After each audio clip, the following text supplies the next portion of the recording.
On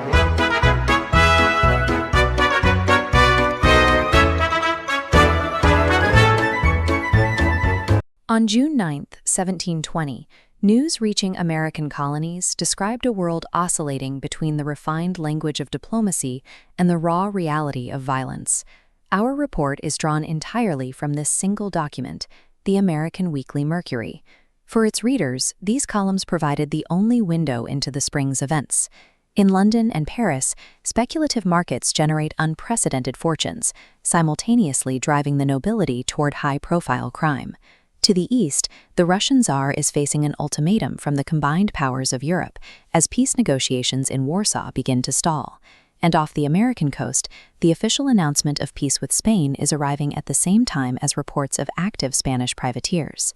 For the colonists reading these dispatches, the early 18th century was characterized by a sharp divide between the laws of the state and the actions of the individuals living within it. The London Dispatch details the extreme volatility of the South Sea stock, where the value of a company shifted by the hour. According to the paper's data, the stock opened at 275, rose to over 400 by the afternoon, and fell back to 330 by that evening. These swings created immediate, massive wealth. One individual, a Mr. Barber, is reported to have gained upwards of £20,000 in just 10 days of stock jobbing.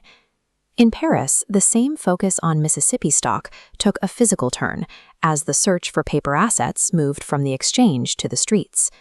In Quincampoix Street, a man carrying a large portfolio of paper effects was lured into a room and stabbed. The attackers sought his pocketbook, which reportedly contained 50,000 crowns. One of the men seized for the crime was the Count de Horn, a noble from a prominent Flemish family.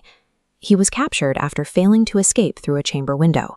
Despite his rank, the Count faced the state's most severe punishment. He was condemned to be broken alive on the wheel. The volatility of these early markets did more than move money.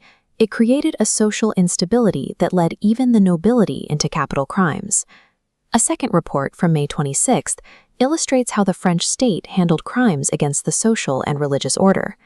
2 individuals were convicted of blasphemy, an offense the state met with extreme physical penalties. Their sentence was carried out in stages. First, their hands were cut off, then their tongues were bored through, and finally, they were burned alive. The execution took place at the Place de Grève, a site that drew immense public interest whenever such rare punishments were administered.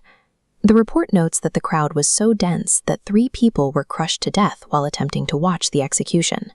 These accounts show a state utilizing public execution as a centerpiece of civic life, where the spectacle of punishment drew crowds so large they became a danger to themselves. The Warsaw Dispatch shifts the focus to the Northern Peace and attempt by France to mediate a settlement for Sweden.